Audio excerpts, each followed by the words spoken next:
विघ्नहर्ता श्री गणेश, श्री गणेश, श्री गणेश।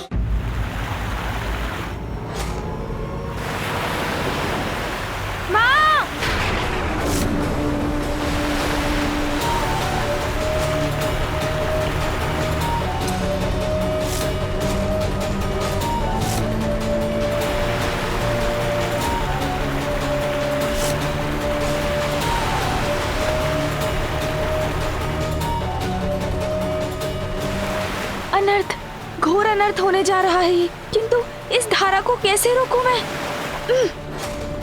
माँ को तो ये भान भी नहीं कि कुछ ही क्षणों में ये जल धारा उन तक पहुंचने ही वाली है। भैया, अब क्या करें हम?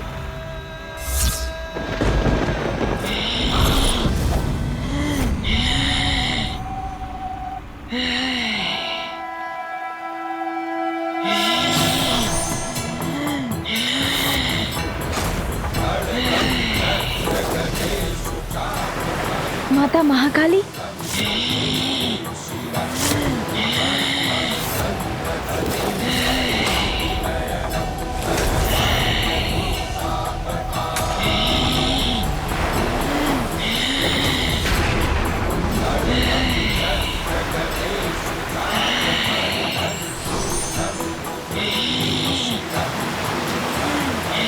अब ये अनर्थ अवश्य टल जाएगा भैया।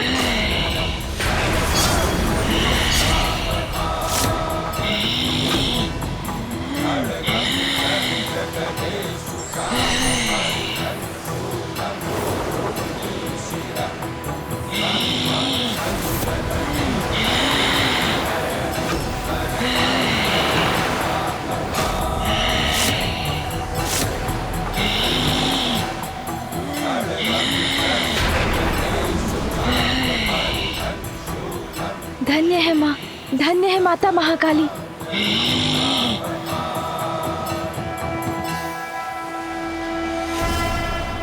माँ ने स्वयं ही इस संकट का निवारण कर लिया। धन्य है जगत माता आदिशक्ति, धन्य है देवी महाकाली।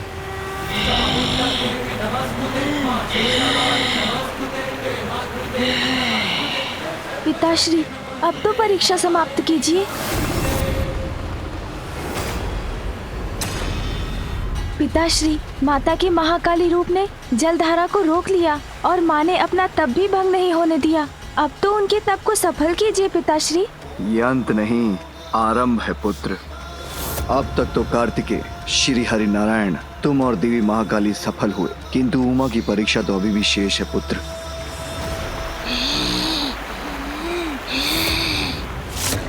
ये क्या कह रहे हैं आप पिताश्री? माँ की और कैसी परीक्षा लेने वाले हैं आप? पिताश्री के मन की अनंत गहराई की था पाना असंभव है। अब वो क्या करेंगे ये तो वही जानते हैं, किंतु मैं उसकी कल्पना से ही चिंतित हूँ।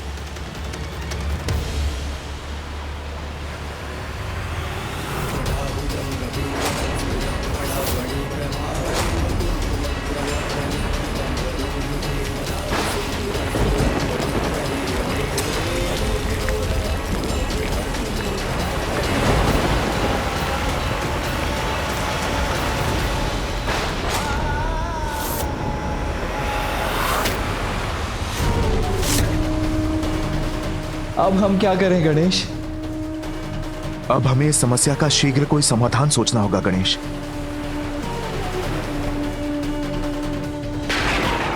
इस जलधारा के प्रभाव से तो बहुत बड़ा संकट उत्पन्न हो जाएगा।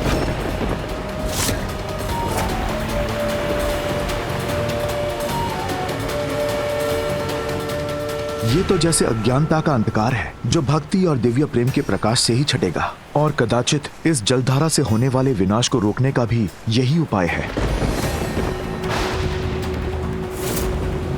माँ, धारा के नीचे से हट जाइए। माँ, शीघ्रता कीजिए। माँ,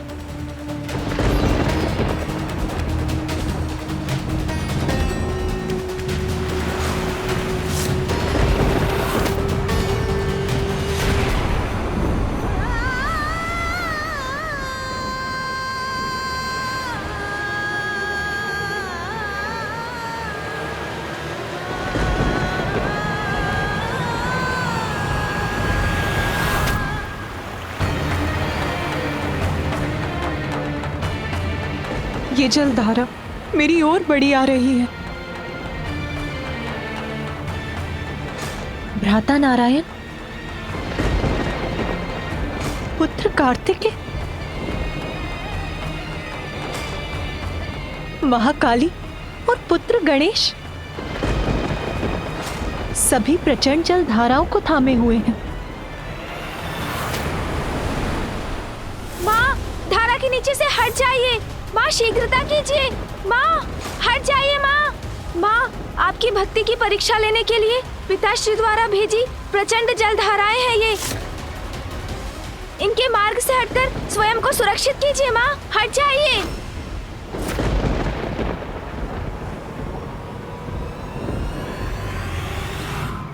मेरे स्वामी यदि मेरी परीक्षा लेना चाहते हैं तो पीछे नहीं हटूंगी मैं। किंतु स्वामी, परीक्षा तो आपकी भी है, मेरे प्रति आपके प्रेम और सम्मान की परीक्षा।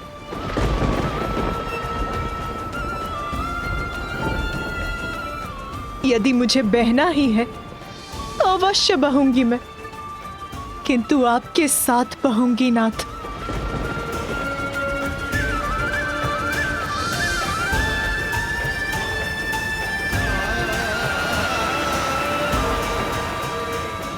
माँ, अनर्थ हो जाएगा।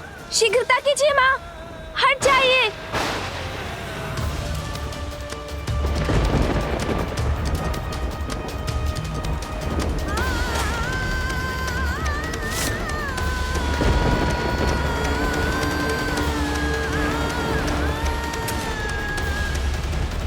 माँ, माँ, हट जाइए इस जलधारा के मार्ग से।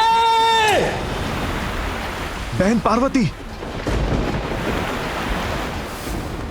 उमा,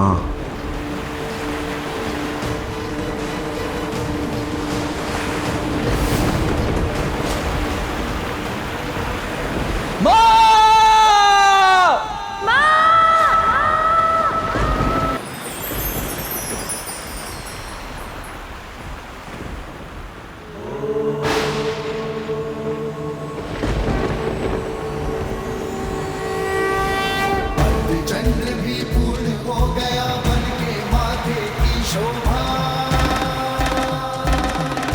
त्रिलोचन त्रिकाल की जग में लागे अलौकिक ये आभा।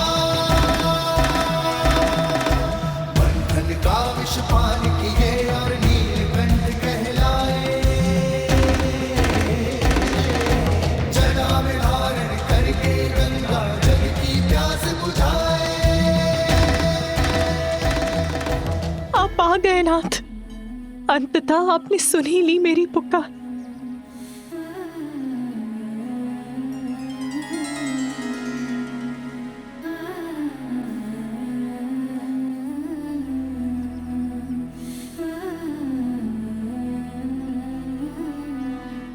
ये क्या उमा, मेरे लिए अपना अस्तित्व मिटाने के लिए प्रस्तुत हो गई, ये विचार किए बिना कि शिव का अस्तित्व तो तुम ही से है। क्या सोचा था तुमने? मैं ऐसी स्थिति में हमारी रक्षा करने नहीं आऊंगा। तुम्हारी वजह से शिव का जीवन सार्थक हुआ है। तुम्हारी सहायता से मैंने सृष्टि की रचना की और आज तुम्हारे बिना मेरा अस्तित्व पुनः शून्य हो जाता और संपूर्ण संसार उस शून्य में विलीन हो जाता। नाथ, सत्य कहा था तुमने। तुम्हें पुनः खोने की कल्पना का वो क्षण मेरी ही परीक्षा का क्षण था, किंतु अब तो मैं परीक्षा में सफल हुआ ना प्रिय। कहो, पुनः साथ निभाओगी मेरा?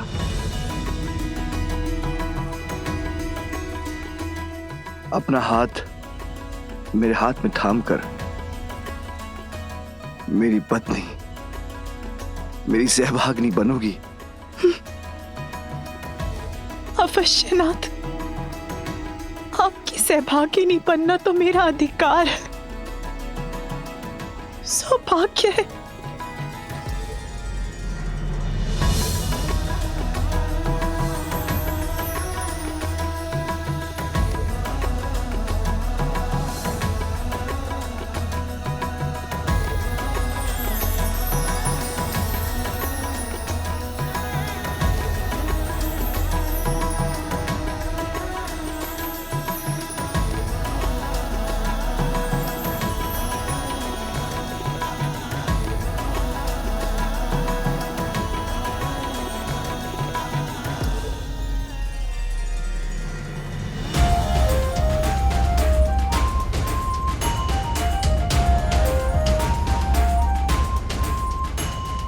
स्वामी, आपको अनुमान भी है आपसे दूर रहकर कितनी द्रवित रही हूं मैं।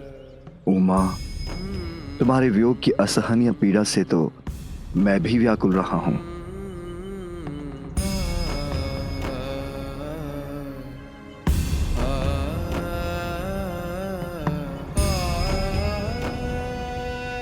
आप धन्य हैं पिताश्री।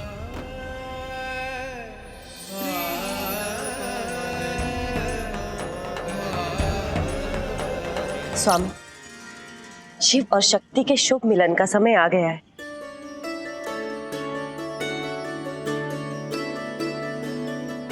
माँ, पिताश्री को आपसे पुनः मिलाने का श्रेय तो गणेश को ही जाता है।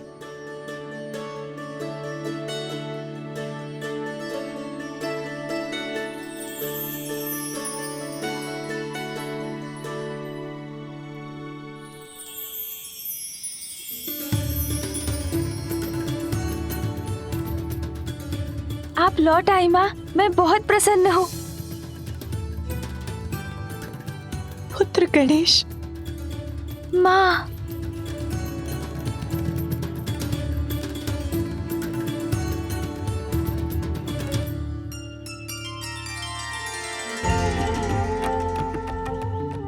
महादेव के संपूर्ण परिवार को पुनः एक साथ देखकर अद्भुत आनंद का अनुभव हो रहा है। भ्राता नारायण, आपको भी कृत कृत धन्यवाद।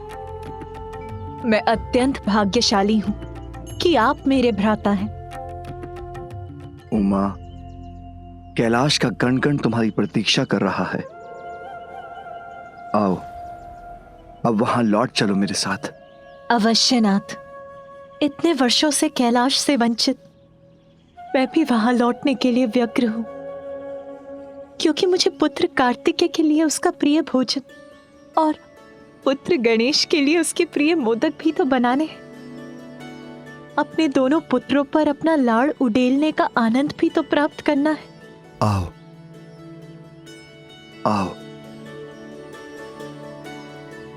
किंतु माँ अभी कैसे कैलाश जा सकती है? रुकिए माँ, रुकिए माँ।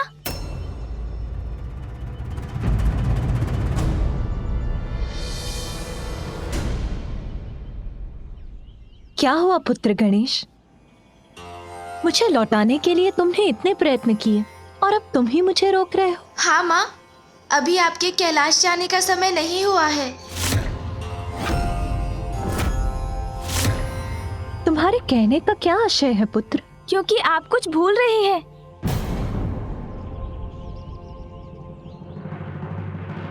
भूल रही हूँ? क्या गणेश?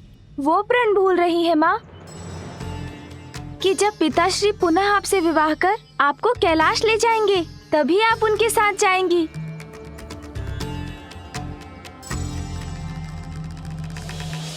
महादेव ने मुझे अपने से दूर किया, तो मुझे पाने के लिए प्रयत्न भी करना होगा। उन्हें स्नेह और सम्मान के साथ मुझसे विवाह कर मुझे कैलाश ले जाना होगा। ये मेरा प्रण है। और माँ, ऋषि कात्यायन को दिया अपना वचन भी स्मरण कीजिए। एक पुत्री के रूप में आपने मुझे अत्यंत ही सुखद पल दिए हैं, परंतु एक सुख से मुझे वंचित कर दिया।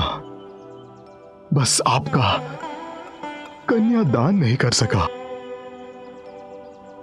पिताश्री, आपको कन्यादान का सुख भी अवश्य प्राप्त होगा।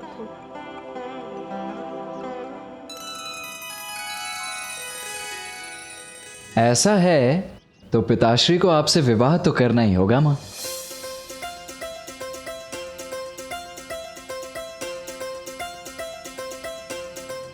तो पिताश्री, आपका क्या निर्णय है?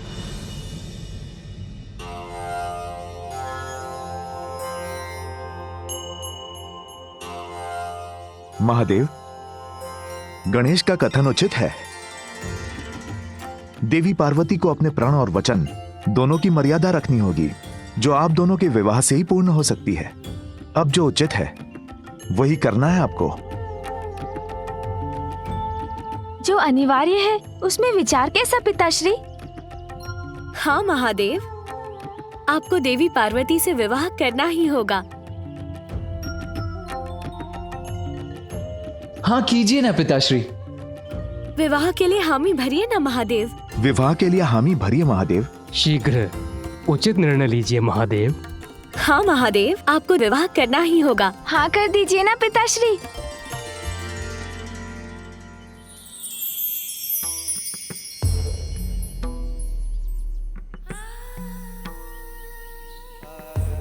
उमा, क्या मुझसे पुनः विवाह करोगी?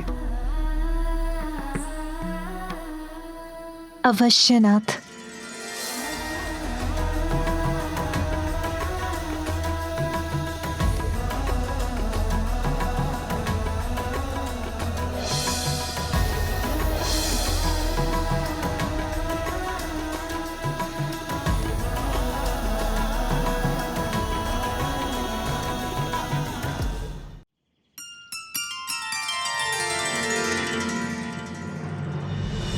तो ये तय रहा, रीति अनुसार विवाह के पूर्व देवी पार्वती हमारे साथ रहेंगी। आप विवाह के लिए बारात लेकर आइए, तभी विवाह उपरांत वधू रूप में देवी पार्वती का साथ प्राप्त होगा आपको। अच्छा,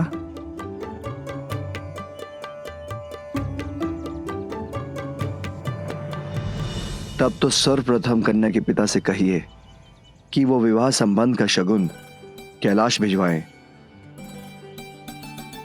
महादेव, हमें आपसे तो यह अपेक्षा नहीं थी। आप तो अभी से ही वर पक्ष के समान व्यवहार कर रहे हैं। वर पक्ष वाले हैं तो वर पक्ष जैसा ही व्यवहार करेंगे ना। चलिए महादेव, बारात लेकर ही आते हैं। वो शिव जी बिहाने चले पाल की सजाएंगे, भभूति लगाएंगे ला।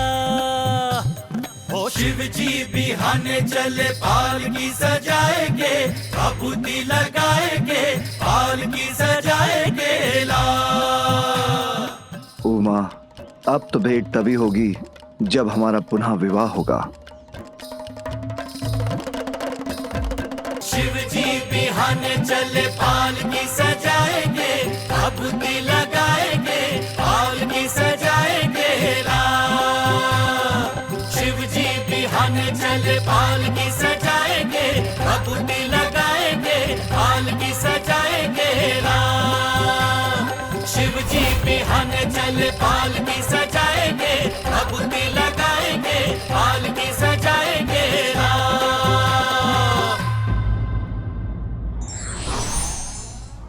भक्ति में समर्पण भी हो तो उसका परिणाम भी मंगलकारी होता है।